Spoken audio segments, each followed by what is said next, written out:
Samantala, pinangunahan ni Pangulong Ferdinand R. Marcos Jr. ang pagpupulong kasama mga leaders mula sa bansang Brunei, Indonesia at Malaysia.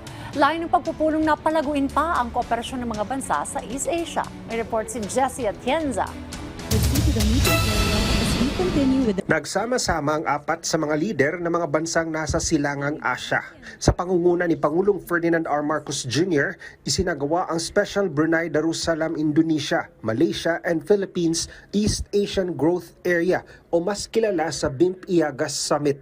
Espesyal ang pagpupulong na ito dahil nakatutok ito sa mas maliit at malapit na regional economic cooperation mula sa apat na bansa.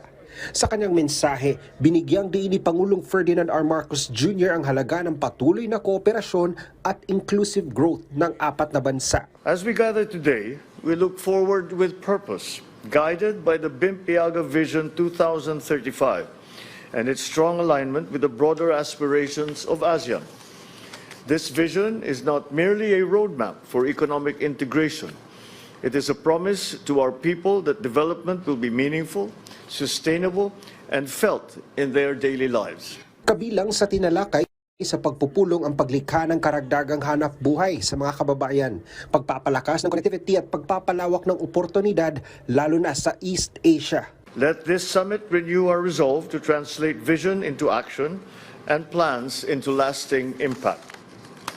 Together, let us continue building a more connected, resilient, and prosperous BIMP Iaga for present and future generations.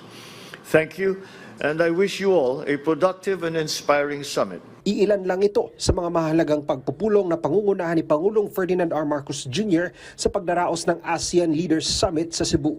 Mula sa PTV Cebu, Jessie Atienza para sa Pambansang TV sa Bagong Pilipinas.